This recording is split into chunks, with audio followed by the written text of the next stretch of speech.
Okay, any questions on procedure? Pretty standard stuff, I guess. Okay, so you have the court-appointed attorney. The attorney's appointed. He or she is supposed to file a written report of findings and recommendations at least 10 days prior to the hearing. That usually happens. Sometimes more time is needed. And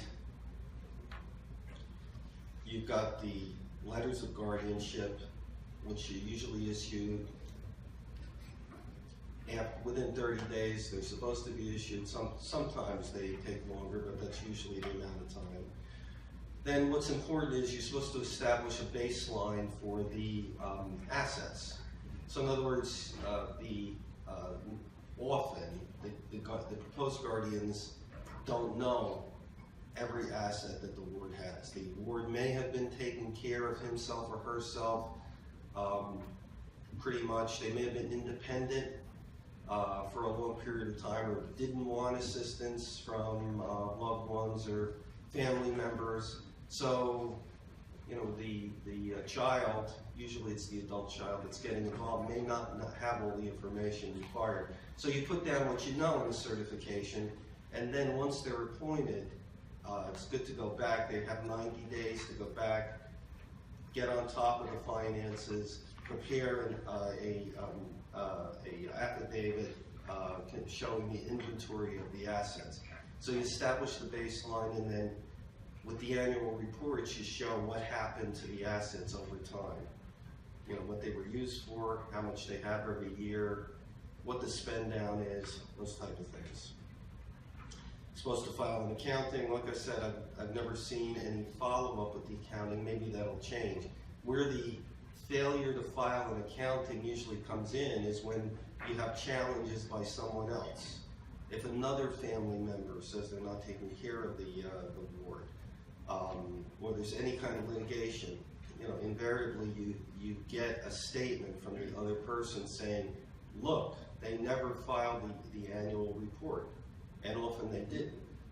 And nobody ever called them to remind them of that, because, you know, you got the guardianship and then you're out of the case. And it's, you know, there is a court order telling them they have to file these annual reports. So it's not terrible. You know, you can overcome it, but right away, you know, if you're representing them, they violated a court order. And then you may know this, the annual report is pretty thorough. I mean, it doesn't only cover finances, it does cover the person's health, living situations, any declines in health you're supposed to put in there. So that's also on the judicial website. Okay, the other duties of the guardian: you have to cooperate with the court. This is right in the proposed judgment. Cooperate with the court and surrogate while the guardianship is in existence, and you're supposed to keep the surrogate informed of the ward's whereabouts and changes in health status, etc.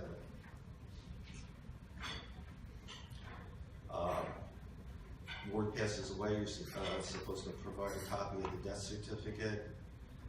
And the guardian is really supposed to initiate an action if the ward returns to capacity.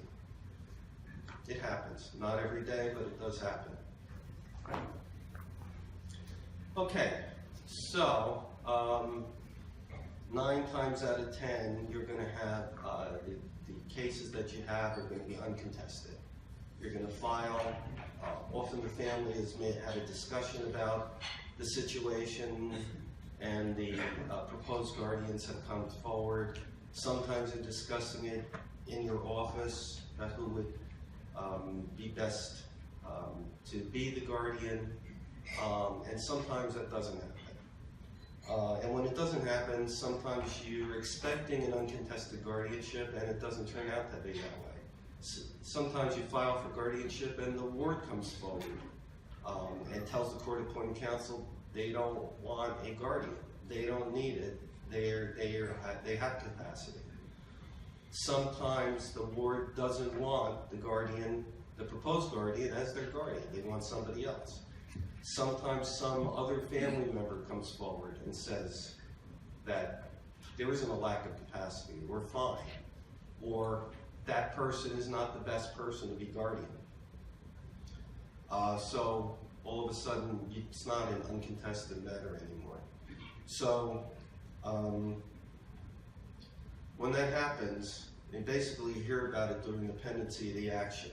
You get the order fixing the guardianship hearing, you serve it on everyone, they have a certain period of time to file a response if they're going to. During that time, before the guardianship hearing, you're going to get a response filed. And it's going to say one of two things: either the person isn't incapacitated, they have capacity, they don't need a guardianship, or the person who is applying isn't an appropriate guardian. It's always one or the other, or both. So at that point, on the day of the hearing, you'll go in, and all kinds of things could happen, but basically you're not going to resolve the case on that day. Instead, the court is just going to declare the matter to be contested and put it on the contested trial list, and usually let's start out scheduling the trial 60 days from the day, which is always extended. But you've got yourself a litigation with all the discovery and all the procedures that go along with any litigation. So you're in it for quite a while, a year or more.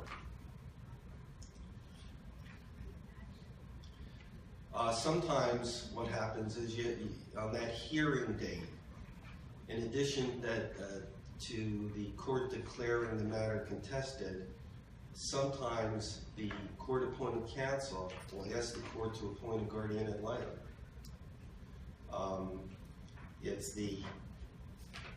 And the court is empowered to do that if circumstances come to the attention of the court.